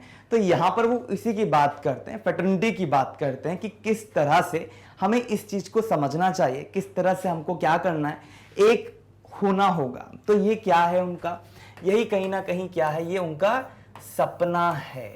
यही चीज उनकी क्या होती है, सपने में आती है, स्वप्न है उनका कि ये लोग आए, इकट्ठा हुए और एक दूसरे को मेल मिलाप करें। अब देखिए यहां पर क्या दिया है, Mississippi state will calm down. अब जो मिसिसिपी स्टेट है वो क्या होगा, अब देखिए यहां पर क्या दिया है, काम, है ना। अब देखिए काम, अब अगर मैं बात करूं काम की, तो काम का मतलब क्या होता है, बोलते हैं ना काम हो जाना। काम का मतलब क्या होता है, शांत होना, है ना, एकदम साइलेंट हो जाना। जहां पर आप साइलेंट हो जाते हो, आपको बहुत अच्छा महसूस होता है ना। तो आप बोलते हैं ना पीस एंड काम में हमको रहना आना चाहिए, तो यही बात हो रही है। तो स्टेट को क्या होना चाहिए, बिल्कुल काम हो जाना चाहिए, बिल्कुल शांत हो जाना चाहिए। और काम डाउन, अब एकदम शांत होना, ये दोनों वर्ड को आप इकट्ठा रह सकते हो, काम डाउन मतलब शांत हो जाना। विथ जस्टिस एंड फ्रीडम ना, जस्टिस और फ्रीडम के साथ उनको क्या होना है, शांत होना है। कहां के लोगों को, खास के मिसिसिपी के जो राज्य है उसको, ठीक है। तो आप यहां पर क्या कर सकते हो, इस पर्टिकुलर वर्ड को काम डाउन, तो आप इसको क्या होगा, शांत होना, है ना, शांत होना कहो। आप कह सकते हो पर्टिकुलर ये पूरा सेंटेंस, शांत होना, अच्छे से अपने आप को अच्छी तरीके से मेंटेन कर लेना। तो his children will never have to suffer. तो क्या होगा, अब इससे क्या होगा, अगर सब लोग शांत हो जाएंगे, है ना, सब लोग अच्छे हो जाएंगे, तो कहीं ना कहीं क्या होगा, जो उनके बच्चे हैं, अब उन्होंने क्या बोला था कि मेरे ना 4 बच्चे हैं, मेरे जो आने वाले समय में 4 बच्चे जो है ना वो अच्छे हो जाएंगे। Will never have to suffer racial discrimination. अब उन लोगों को क्या नहीं करना पड़ेगा, उन लोगों को ना सफर नहीं करना पड़ेगा। सफर करने का मतलब क्या होता है, देखिए जब हम बात करते हैं सफर करने की, तो जब हम सफर की बात करते हैं, अब देखिए यहां पर क्या दिया है, सफर, तो SUFFER, सफर करना। तो सफर का मतलब क्या होता है, सहन करना, है ना, आप उस चीज से गुजरना, कोई चीज को ना गुजरना। तो वो लोग क्या कर रहे हैं, वो लोग बहुत बहुत ज्यादा ना गुजर रहे हैं, सफर कर रहे हैं, परेशान हो रहे हैं, ना, सहन होना या परेशान होना ना, परेशान होना। तो बहुत बुरी तरीके से क्या हो रहे हैं, परेशान हो रहे हैं वो, है ना। तो वही चीज है, तो वो लोग ये नहीं चाहते कि अब उनके आगे जाकर उनके जो बच्चे हैं वो सफर करें। किस चीज से सफर करें, वो सफ़र करें किससे? रेशियल डिस्क्रिमिनेशन से, ठीक है, यानी नस्ल भेद जो होता है, इसको मैं रेशियल आरडी लिख देता हूं ताकि ज़्यादा जल्दी हो जाए। तो रेशियल डिस्क्रिमिनेशन से वो लोग क्या ना हो, बिल्कुल परेशान ना हो, तो वो उनका ड्रीम है। तो मुझे लगता है यहाँ पर आप लोगों को क्लियर हो गया होगा कि क्या कहा जा रहा है ना। Alabama has black and white children. अब जब हम अलबामा की बात करते हैं, अभी जो अलबामा है, मिसिसिपी है ना, नॉर्थ अमेरिका की बात हो रही है, वहाँ के कुछ जगहें हैं वो। आप इसके अलावा भी समझ सकते हैं एकदम लाइक, अभी मेरे पास मैप तो नहीं है तो मैं एग्जैक्ट नहीं बता सकता कि नॉर्थ अमेरिका की पार्ट है, लेकिन आप लोग समझ सकते हैं कि अमेरिका की ही जगह है ये पर्टिकुलरली। तो Alabama has black and white children. अब अलबामा में ना काले और कहीं ना कहीं सफेद बच्चे जो हैं वो क्या करें? टुगेदर हैंड्स इन हैंड, यानी वो यहां पर क्या कह रहे हैं, जो अलबामा में रहने वाले बच्चे काले और जो सफेद बच्चे वो लोग क्या करें? हाथ में हाथ लेकर घूमे ना। तो टुगेदर हैंड्स इन हैंड। तो अब इसके आगे देखते हैं क्या दिया है ना। तो अब देखिए हैंड्स इन हैंड लेकर वो क्या करेंगे? साथ रहें। ओवरऑल उनका कहने का कथन यही है कि जब भी हम बात करते हैं उन लोगों की, उन लोगों के जीवन की, तो जो काले हैं और जो सफ़ेद लोग हैं वे लोग क्या करें? बहुत अच्छे तरीके से रहें, बहुत अच्छे तरीके से चीज़ों को मैनेज करें। और साथ रहने के साथ साथ क्या होगा? उन लोगों में ना एक दूसरे के प्रति प्रेम बढ़ेगा। यानी उनका साफ साफ कहना यही है कि जो काले लड़के हैं और जो काली लड़कियां हैं वो स्कूल में क्या करें? अच्छे तरीके से मैनेज करें एक दूसरे को, है ना, एक दूसरे के साथ घूमें। ये नहीं होना चाहिए कि तुम काले हो और मैं सफ़ेद हूं तो हमारे बीच में दोस्ती नहीं हो सकती, ये बहुत गलत बात है। अब जैसे कि आप लोग देख पाओगे कि यहाँ पर आई हैव अ ड्रीम, यानी एक फ्रेज है, जैसे कि मैं आपको पहले बताया था कि आई हैव अ ड्रीम, है ना। अब अगर आप इसको और कंटिन्यू कर लो तो कहीं ना कहीं क्या होगा? वो पर्टिकुलरली एक सेंटेंस बन जाएगा, है ना। I have a dream for country, तो एक पूरा सेंटेंस बनेगा, लेकिन ये भी आई हैव अ ड्रीम है। तो यहाँ पर आप देख सकते हो फ्रेज है इज रिपीटेड 9 टाइम्स। अभी जो फ्रेज है कहीं ना कहीं क्या हुआ है? रिपीट हुआ है 9 बार इस चैप्टर में। The importance of repetition is that, अब यहां पर जो महत्व है, अब इंपॉर्टेंस क्या है यहां पर, आवश्यक तौर पर रिपीटिशन क्यों हुआ है? Is that the writer wants to draw the attention of people. यहां पर जो राइटर है वो क्या करना चाहता है? अपना अटेंशन जो है वो ड्रॉ करना चाहता है। अब बोलोगे ना सर ड्रॉ करना, अटेंशन ड्रॉ करना, अटेंशन ड्रॉ करने का मतलब क्या होता है ना? किसी को अपनी ओर खींचना, ड्रॉ करना ना, अपने ओर लेकर आना। तो is that to writer wants to draw the attention of people towards the dream.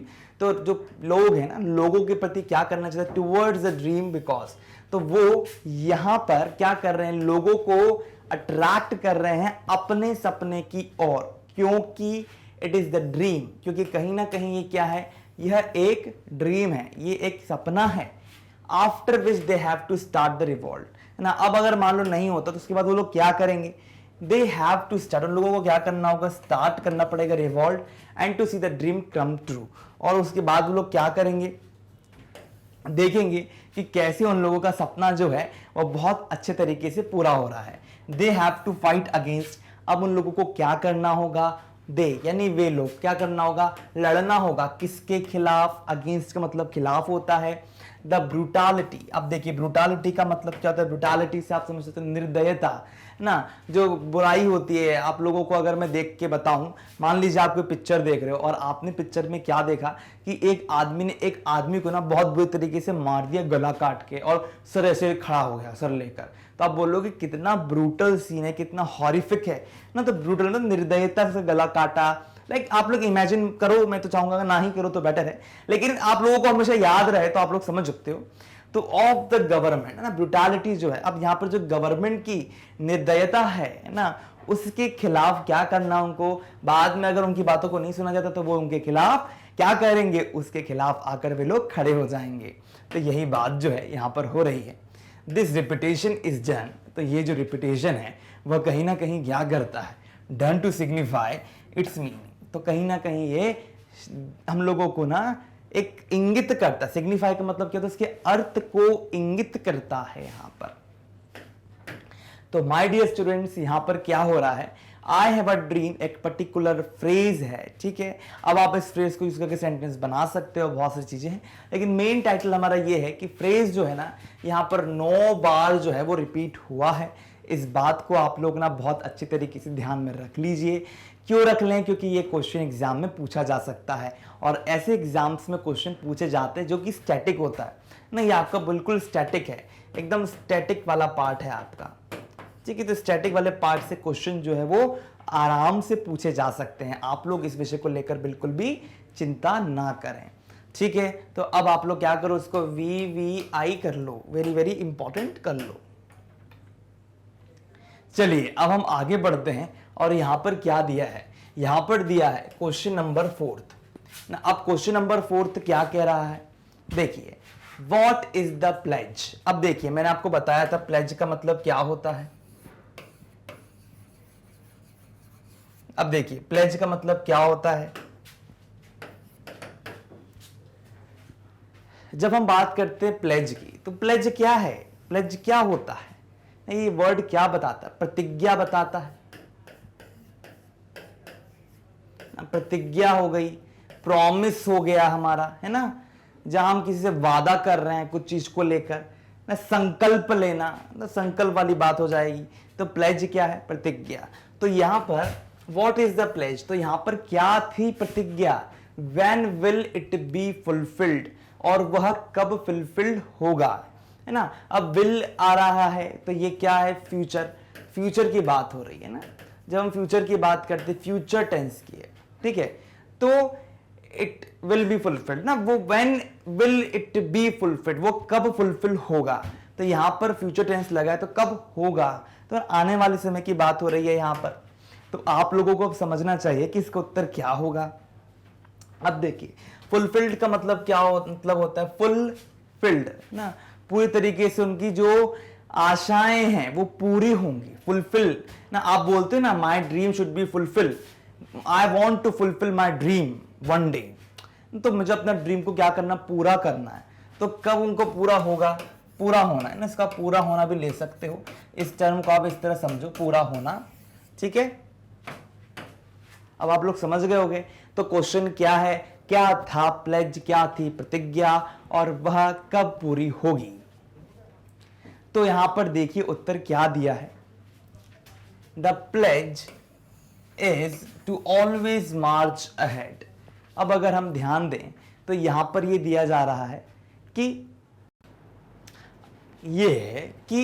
मार्च। अब देखिए मार्च अहेड का मतलब क्या होता है, जल्दी जल्दी क्या करना, आगे बढ़ते जाना है ना।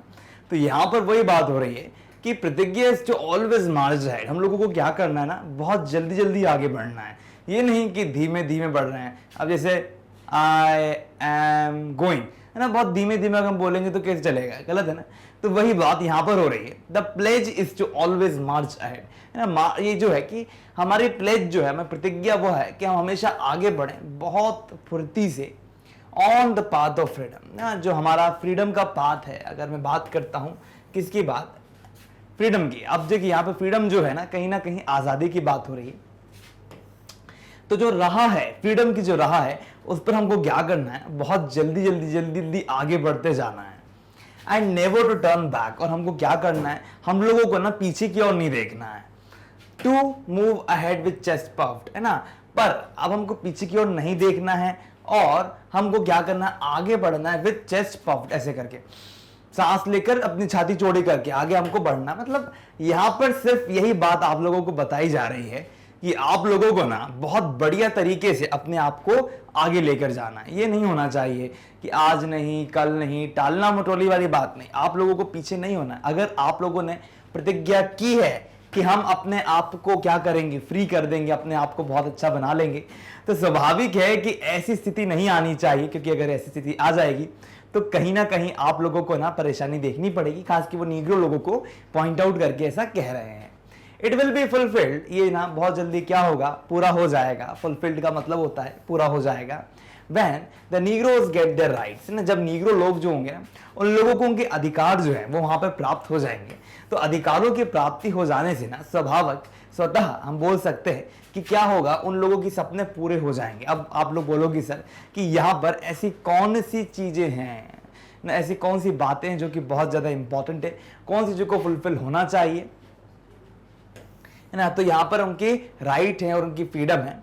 अब देखिए, they get justice and are not tortured ना, उन लोगों को ना जस्टिस मिलना चाहिए। जस्टिस का मतलब क्या होता है? जस्टिस का मतलब होता है न्याय। तो उन लोगों को ना न्याय मिलना चाहिए, और न्याय मिलने के साथ साथ उनको ना टॉर्चर नहीं होना चाहिए। अब देखिए, न्याय तो मिल जाए वो तो बहुत बढ़िया बात है, लेकिन टॉर्चर नहीं होना चाहिए। अब टॉर्चर का मतलब ये होता है ना, मान लीजिए आपने चूहा पकड़ा, ठीक है, अब चूहे को पकड़ के उसकी पूंछ को ऐसे हिला रहे हो, चूहे को परेशान कर रहे हो ना आप, चूहे की पूंछ को पकड़ रहे हो, फिर हिलाया है ना, ऐसे उसको उठा लिया आपने, तो आपने क्या करा? उसको टॉर्चर किया। तो वैसे नीग्रो के साथ नहीं होना चाहिए कि उनको परेशान किया जाए, टॉर्मेंट। आपने चूहे को क्या करा? आपने उसकी पूंछ पकड़ी, आप उसकी पूंछ को बहुत तेज दबाओगे, तो दबाने से क्या होगा? वो उसको ना टॉर्मेंट करे, आप उसको पेन दे रहे हो। टॉर्चर तो ठीक है ना, लेकिन उसको आप टॉर्मेंट भी करे, उसको दर्द दे रहे हो, तो चूहा चू चू चू चू करेगा, तो स्वाभाविक है उसको परेशान करे। तो नीग्रो के साथ भी ऐसे नहीं करना है हमें, आप कनेक्ट कर सकते हो। और सेग्रीगेट, अब बेचारे एक लौता चूहा है ना, अब इतने से चूहों में से उठाया आपने, उसको अपने पास रख लिया कोने में, है ना, ये यहाँ रहेगा, चूहा इस पिंजरे में रहेगा, तो उस चूहे की अपनी बिरादरी वालों से आपने उसको अलग कर दिया। तो कहीं ना कहीं क्या होगा ना, ये चीजें जो है ना वो बिल्कुल भी उचित नहीं है, यहाँ पर बिल्कुल भी उसका कोई औचित्य जो है हम यहाँ पर देख नहीं पाएंगे। और डिस्क्रिमिनेटेड, अब अगर मैं यहाँ पर बात करता हूँ डिस्क्रिमिनेटेड की, यानी भेद होना, है ना, भेद करना, तो टॉर्मेंट नहीं होना चाहिए, डिस्क्रिमिनेट नहीं होना चाहिए, भेदभाव नहीं होना चाहिए, और उनको सेपरेट नहीं करना चाहिए। सेपरेट करने का मतलब यहाँ पर क्या होता है? सेपरेट करने का मतलब होता है यहाँ पर अलग कर देना, है ना, सेग्रीगेट ही कह सकते हैं, उसका अलग वर्ड है। It would be fulfilled when Negroes are free, और ये चीज तभी फुलफिल हो सकती है जब नीग्रो जो हैं वो पूरी तरीके से क्या हो? दे आर फुलफिल्ड ना, वो लोग क्या हो? वो फुलफिल्ड हो। व्हेन नीग्रोज आर फ्री, और जब नीग्रो लोग जो फ्री होंगे from the clutches of slavery. अब देखिए यहाँ पर क्या कहा जा रहा है, जब जो हमारे नीग्रो हैं ना, नीग्रो क्या है?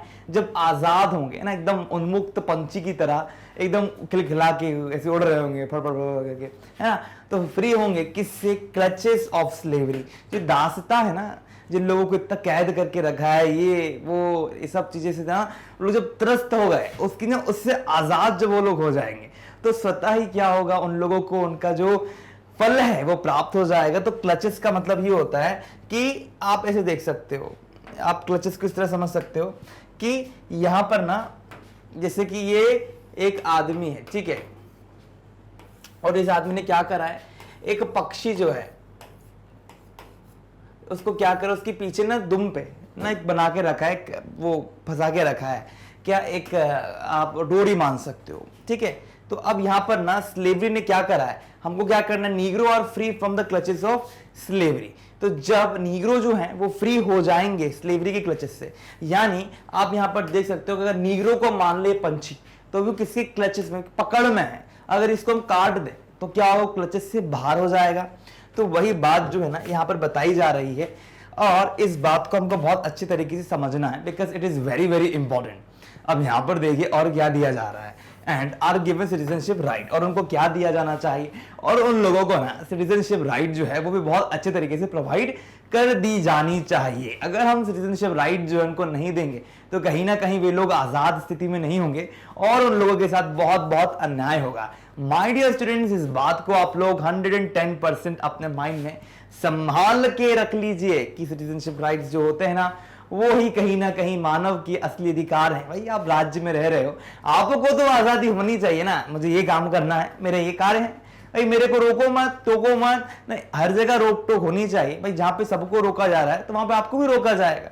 लेकिन मान लीजिए आप कहीं पर जा रहे हो और अचानक से आपको रोक दिया जाए, अकेले हो आप, बोलोगे तुम नहीं जा सकते यहाँ पर, क्यों? हमारी मर्जी है, नहीं जा सकते। तो आप बोलोगे रुक, मैं कोर्ट में जा रहा हूं, मेरा हनन हो रहा है। तो अधिकारों का हनन क्या होता है? जब आपके साथ ही बस आप ही हो और कोई नहीं दिख रहा उनको, कि मेरे अलावा और कोई है ही नहीं जिसको आप लोग टॉर्चर कर रहे हो। तो मुझे लगता है चूहे वाले से तो आप लोग उसको कनेक्ट कर सकते हो, आप बस चूहों से कनेक्ट कर लो आप कहीं ना कहीं, जो मैंने उदाहरण दिया है ना, तो इसे पूरा पूरा क्वेश्चन आप लोगों को समझ में आ जाएगा, बस चुटकियों में हो जाएगा। चलिए अब हम देखते हैं हमारा क्वेश्चन नंबर 5। अब देखिए, do you have a dream for your state.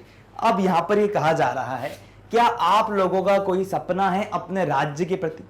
देखिए हम ना, खास क्या आप लोगों की राज्य की बात हो रही है, मैं तो मध्य प्रदेश के हूँ, भोपाल मध्य प्रदेश, ठीक है, और आप लोग बिहार के रहने वाले हैं, तो हमने आपके बिहार के हिसाब से उत्तर बनाए हैं, ठीक है। तो यहाँ पर आप लोगों की बात हो रही है, मेरी बात नहीं हो रही। ठीक है। तो do you have a dream for your state, क्या आप लोगों का कोई स्वप्न है, सपना है, ड्रीम है? देखिए हर एक आदमी का ना अपना खुद का सपना होता है, और खास के राज्य की स्थिति के बारे में भी सपना बनाना चाहिए ना, कि आप लोग कैसे राज्य में रह रहे हो, किस तरह का राज्य आप लोगों को चाहिए, किस तरह के राज्य से आप लोगों को और ज्यादा फल मिलने वाला है, आप लोग उस राज्य में रहकर आप लोग आगे जा पाओगे। माय डियर स्टूडेंट्स, कुछ ऐसी बातें हैं जो कि बहुत बहुत इंपॉर्टेंट है और हर एक बच्चे को जाननी चाहिए, क्योंकि अगर आप राज्य में रह रहे हो और आप लोगों को यही नहीं पता कि हमारे राज्य की प्रगति कैसे होगी, तो राज्य की प्रगति करने के लिए आप लोगों को पढ़ना पड़ेगा, और जब आप लोग चीजों को पढ़ोगे तो ऑटोमेटिकली क्या होगा, आप लोगों को सारे आइडियाज लग जाएंगे। तो वही चीज है। तो यहां पर आप लोगों को क्या करना है कि do you have a dream, क्या अपना कोई सपना है अपने राज्य के प्रति? अब आपको क्या कहा जा रहा है, नरेट करो, बताओ भाई, dream in your own words ना, अपने शब्दों में जो अपने सपना देखा उसको नरेट करो ना, बताओ, स्पीक करके बताओ। तो यहां पर क्या आएगा, आई हैव अ ड्रीम ना, मेरा सपना है कि my state is a clean and tidy state. भाई यहां पर देखिए बहुत अच्छे तरीके से कहा जा रहा है कि मेरा जो सपना है ना, आई हैव अ ड्रीम, मेरा सपना है कि that my state is a clean and tidy ना, मेरा जो राज्य वो क्या हो, साफ हो, बहुत सुथरा हो, टाइडी हो, है ना, where all the people are employed, और जहां पर सभी की सभी लोग क्या हैं, सभी की सभी लोग ना बहुत अच्छे तरीके से एम्प्लॉयड हैं। एम्प्लॉयड का मतलब क्या होता है, जिन लोगों के पास में नौकरियां होती हैं। आज के समय में ना नौकरियों की बहुत बहुत समस्या है, लोग नौकरियों के लिए ना इधर उधर भाग रहे हैं, खास के बिहार की स्थिति भी ऐसी है। ऐसा नहीं है कि 2% कुछ इजाफा नहीं आया है बिहार में, लेकिन बिहार की स्थिति में आज भी वही अंतर जो हम कहीं ना कहीं देख पा रहे हैं। तो माय डियर स्टूडेंट्स, मैं तो सिर्फ आप लोगों को इतना ही कहना चाहूंगा कि जैसी परिस्थिति है, जहां की परिस्थिति को आप देख पा रहे हो, समझ पा रहे हो, तो उसी के आधार पर ना मैं चाहूंगा कि आप लोग उस चीज को उतारें। ऐसा नहीं है कि यहां पर जो लिखा हुआ उसी को आप लोग उतार कर आ जाओ, और उतार के आने के बाद ना आप लोग बोलो कि सर हमने तो वही छाप दिया था और हमको अच्छे मार्क्स नहीं मिले। ऐसा नहीं होता, यहां पर आप लोगों को खुद की विचार भी रखने आने चाहिए। ठीक है। तो all children go to school, अब सभी के सभी बच्चे जो है ना, उन लोगों को क्या करना चाहिए, उन लोगों को ना स्कूल जाना चाहिए। अब स्कूल जाने से क्या होगा, स्कूल जाने से वो लोग शिक्षित होंगे, शिक्षित होने से क्या होगा, अच्छा भविष्य बनेगा, और अच्छा भविष्य बनने से क्या होगा, हमारे देश को एक अच्छे नागरिक मिलेंगे, यहाँ की प्रगति होगी, और प्रगति होने से क्या होगा, हम सब लोग आगे बढ़ेंगे, हम लोगों का जीवन अच्छा बनेगा, और हम सब लोगों के जीवन के अच्छे बनने से हमारा राष्ट्र जो है वो पल्लवित हो उठेगा। जिस प्रकार एक प्यारा सा पक्षी जो होता है जब चाहता हुआ आसमान में उड़ता है और क्षितिज पार जाने की कोशिश करता है, तो वैसे ही हम लोगों को भी बनना है। हम लोगों को क्या करना है, ऊंचाइयों पे चढ़ना है। ऊंचाइयों में कैसे चढ़ेंगे, परिश्रम करके, परिश्रम करने से ऊंचाइयों में चढ़ा जाता है। तो चलिए back to the story. All the people are literate, है ना, सभी के लोग क्या हो, सभी लोग यहाँ पर लिटरेट हो, इलिटरेट ना हो। बहुत से लोग आज के देश में ना, भारत देश की अगर हम बात करें, बस बिहार की बात नहीं कर रहा मैं, तो आप लोग ऐसे सपना देख सकते हो कि हमारे यहाँ के सब लोग लिटरेट हो। देखिए इंग्लिश आना इंपॉर्टेंट नहीं होती कि आपको इंग्लिश आ गई। एजुकेशन का मतलब क्या होता है, अगर मैं आप लोगों से बोलूं कि आप लोग ना बहुत अच्छे क्या हो, एजुकेटेड व्यक्ति हो, ठीक है, आप लोग क्या हो, एजुकेटेड व्यक्ति हो, एजुकेटेड हो आप लोग ना। अब एजुकेटेड से क्या समझते हो आप, एजुकेटेड का मतलब क्या होता है कि आप लोगों को सब कुछ पढ़ना है, मतलब स्टडी।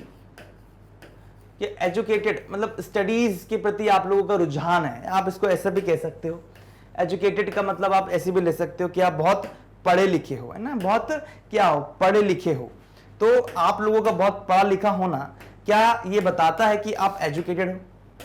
क्या आपने बहुत साइंस को पढ़ लिया है, आपने मैथ्स को बहुत पढ़ लिया है, आपने हर एक सब्जेक्ट को बहुत बहुत पढ़ लिया है, और अब आप बोलोगे सर मैं तो एजुकेटेड हूं because I already completed my course in syllabus, you can consider me, you can easily consider me this particular educated part ना, इस पार्ट के अंदर आप मुझे इंक्लूड कर सकते हो।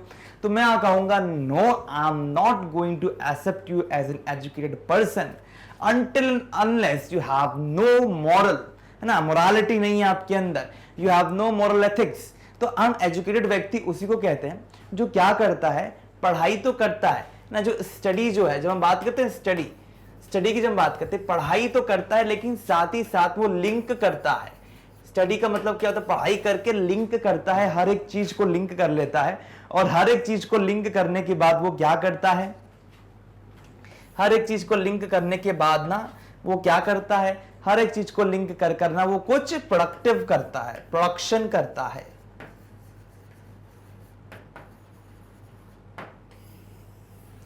अगर मैं बात करूं प्रोडक्शन की, तो वो कुछ ना कुछ प्रोडक्शन का काम करता है। तो प्रोडक्शन का मतलब इन्हें कुछ वैल्यूएबल चीज निकालना। अगर मैं बोलूं कि 2 है, ठीक है, और 2 लोग हो गए, है ना, अब उन दोनों ने कुछ बनाया, अपने आप को 4 कर लिया, 2 2 जा 4 हो जाएगा। मतलब जब कोई भी चीज का क्या हो जाता है, मल्टीप्लिकेशन हो जाता है। तो अगर अपने ज्ञान को आप अपनी कला के साथ, अपने विचारों के साथ मल्टीप्लाई करके कुछ नया लेकर आओ, तो आप एजुकेटेड हो। एजुकेटेड का मतलब ये भी नहीं होता कि जिंदगी में आप कलाओं को ही मान्यता दे रहे हो, नहीं। एजुकेटेड होने से आप लोगों को अच्छा करते हो, समाज को बढ़िया बनाते हो, उसी को हम एजुकेटेड कहते हैं। तो लिटरेट का मतलब यही होता है कि आप लोग पढ़े लिखे हो, समझदार हो, समझदारी हो। The roads are plain without holes and ditches in them। और जो रोड्स हैं, अब वो यहाँ पर कहा जा रहा है, मैं यहाँ पर आपको ये बताना चाह रहा हूँ कि जो बिहार है, जो आपका राज्य है ना, अब यहाँ पर जैसे कि उदाहरण दिया गया है, उदाहरण के द्वारा हम समझा रहे हैं कि वहाँ के जो रोड्स हैं, आप लोग भी अपने पॉइंट्स ऑफ व्यूज जो यहाँ पर रख सकते हो कि जो रोड्स हैं और जो वहाँ के है ना, वो रोड्स क्या हो, बिल्कुल प्लेन हो, यानी समतल हो।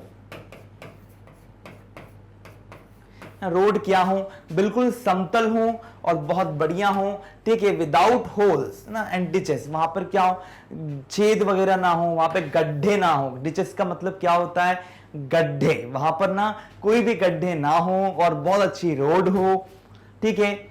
Stray animals do not roam here and there. आप बोलोगे सर यहाँ पे स्ट्रे एनिमल्स क्या होते हैं, हमने स्ट्रीट एनिमल सुना है, स्ट्रे क्या होता है। देखिए स्ट्रे एनिमल्स क्या होता है, आप लोगों ने ना कभी कभी रास्तों में देखा होगा कि बहुत सारी गाय बैलें घूम रही हैं ऐसी। जब गाय दूध नहीं देती ना, तो लोग क्या करते हैं, चल धन्नो भाग तू यहाँ से वहां तू जा, अब तेरा कोई काम नहीं है यहाँ, है ना, तू जा वहां पर, तेरे को जहां काम मिले। तो क्या होता है, धन्नो गाय इन सबको क्या करते हैं, वो लोग भेज देते हैं, बिल्ली कुत्ता। तो जो लोग आपने रास्ते में देखे ना, ऐसे बेसहारा घूमते रहते हैं, जिनका ना कोई घर नहीं होता, ना बाहर होता, कुछ भी नहीं होता, बस ऐसे घूमते रहते हैं, मिमियाते रहते हैं, तो उनको हम कहते हैं स्ट्रे एनिमल्स। तो यही कहा जा रहा है, do not roam here and there ना। अब हमारी जो सिटी है, आप लोग देखो ना, कुत्ता घूम रहा है, किसी कुत्ते ने बूढ़ी औरत को काट लिया, अब कुत्ते ने काटने से रेबीज हो गया। तो मतलब ऐसे एनिमल्स जो लोग बेसहारा हैं, उन लोगों को ना बाहर नहीं घूमना चाहिए। मान लो गाय को गुस्सा आया, उसने खुर से किसी को उड़ा दिया, है ना, वैसे तो बहुत कम गाय ऐसा करती है, लेकिन जो इधर उधर घूमते हैं वो क्या करते हैं, बहुत नुकसान पहुंचाते हैं। The city is green and spotlessly clean। अब बोलोगे सर स्पॉटलेसली मतलब भाई जैसे ही हम उसको देखने जा रहे हैं तो सब कुछ साफ, एकदम पहली निगाह पे सब कुछ साफ दिख रहा है, स्पॉटलेसली हो गया।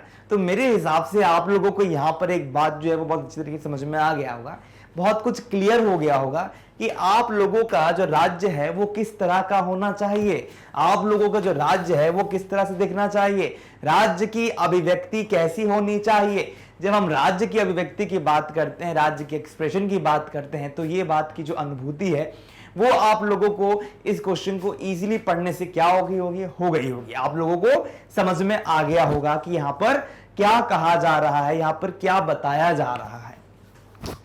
देखिए जब कभी भी हम कोई भी चीज को समझने की कोशिश करते हैं या उसमें प्रयास करते हैं कि हम क्या करें, उसमें कुछ ऐड ऑन करें, उसमें कुछ हम लेकर आए, उसमें कुछ हम बनाएं, तो आप लोगों को यही बात जो है कहीं ना कहीं इसको समझना होगा। अगर आप इस चीज को समझ नहीं पाओगे तो आप लोगों को बहुत बहुत क्या होगी, दिक्कत होगी, है ना। क्लियर नहीं, स्पॉटलेस नहीं होगा तो क्या होगे, आगे नहीं बढ़ पाओगे। तो आप लोगों को अपने राज्य के बारे में नरेट करना, जैसे हमने यहां पर करके बताया।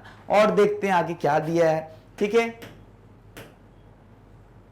अब देखिए everybody follows the traffic rules ना। अब देखिए एक अच्छे राज्य के लिए क्या आवश्यक है कि वहां के लोग क्या करें, ट्रैफिक रूल्स का पालन करें। अब आप लोग बोलोगे सर ये ट्रैफिक रूल्स क्या होता है, अरे हमने एलसीएम में पढ़ा था ट्रैफिक रूल के बारे में और हमको तो याद ही नहीं आ रहा कितने से कितने मिनट में ना।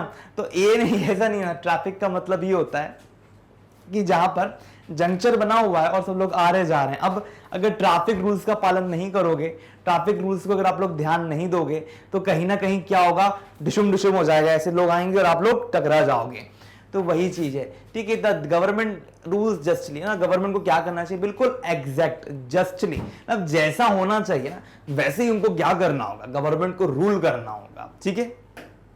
There is no discrimination on the basis of race, colour, caste ना। यहां पर क्या नहीं होना चाहिए, यहां पर ना किसके बेसिस पर, अगर हम रेस की बात करते हैं, अगर हम कलर की बात करते हैं, अगर हम कास्ट की बात करते हैं, तो उसके बेसिस पे कहीं ना कहीं यहाँ पर डिस्क्रिमिनेशन नहीं होना चाहिए। अगर लोगों का डिस्क्रिमिनेशन होता है तो कहीं ना कहीं वह चीज़ बिल्कुल सही नहीं होती।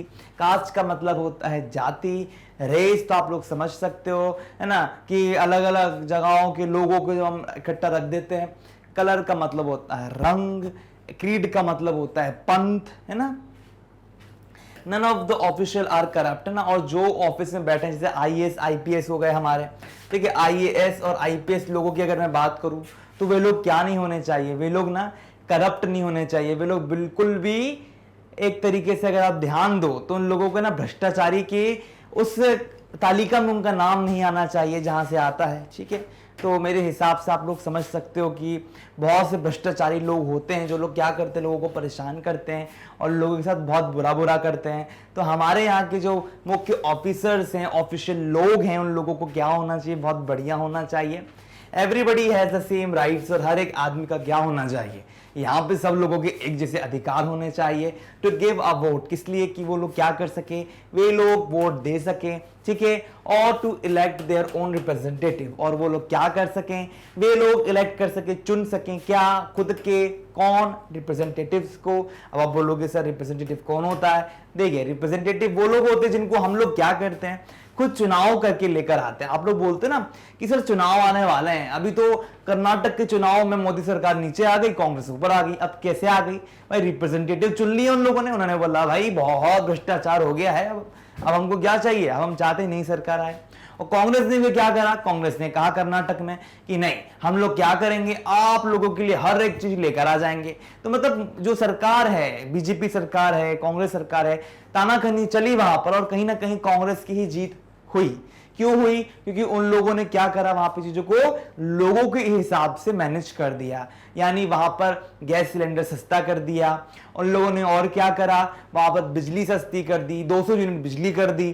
तो आप लोग देख पाओगे कि जो रिप्रेजेंटेटिव चुन लिए जाएंगे, उसके पहले ही लोगों ने क्या करा, उन लोगों को जब अट्रैक्ट करा तो उन लोगों ने रिप्रेजेंटेटिव चुन लिए, कि उन्होंने बोला नहीं, यहाँ के मिनिस्टर तो यही होंगे क्योंकि इन लोगों ने हमारे साथ मेहनत की। और ऐसे हर जगह होता है। तो एवरीबडी गेट्स प्रॉपर फूड, है ना। अब जैसे कि आप लोग जानते हो कि कहीं ना कहीं अगर हम बात करते हैं प्रॉपर फूड की, क्लोथ्स की, है ना, शेल्टर की, तो justice, non violence and truth prevailed everywhere. और यहाँ पर क्या कहा जा रहा है कि जो जस्टिस है, जो न्याय है ना, जो नॉन वायलेंस है, अगर हम बात करते हैं नॉन वायलेंस की, ट्रुथ की अगर हम बात करें तो वो क्या करती है, एवरीवेयर प्रिवेल। प्रिवेल का मतलब क्या होता है, फैलना, हर जगह क्या होना, उस चीज का फैलना, प्रिवेल होना, प्रिवेलेंट होना। So it is very important to understand this particular aspect because everybody has no idea about it. There are very less or very few people who have a general idea regarding to this particular aspect. ना prevail तो क्या होता है, फैलना। तो मुझे लगता है कि आप लोगों को ना, now you all are getting what I want to say or what I want to convey to you all, है ना। आप लोगों को मैं क्या कन्वे करना चाहता हूं कि आप लोग जब भी पढ़ो तो ग्रामर को देखो, वोकैबुलरी को समझो। You should try to understand everything which is very important for you all, ठीक है। और आप लोगों ने जो सपना देखा है उसको भी आप यहां पर ऐड ऑन कर सकते हो। आप लोगों को पूरी कंप्लीट छूट है, ठीक है माय डियर स्टूडेंट्स। अगर और भी कोई डाउट्स आपके माइंड में राइज होते हैं इसको लेकर तो आप लोग कमेंट सेक्शन में कमेंट करके मेरे को बता सकते हो, ठीक है स्टूडेंट्स। तो इसी के साथ माय डियर स्टूडेंट्स हम लोगों ने कवर कर लिया है हमारा क्या एक्सरसाइज पार्ट, ठीक है। और भी इसके एक्सरसाइज के पार्ट हैं, जैसे कि आप लोगों को मैंने बताया 3 पार्ट में हम इसको कवर कर रहे हैं, ठीक है। और एक और अन्य जानकारी ये है कि हम सभी आपको हाई क्वालिटी एजुकेशन देते हैं फ्री ऑफ कॉस्ट।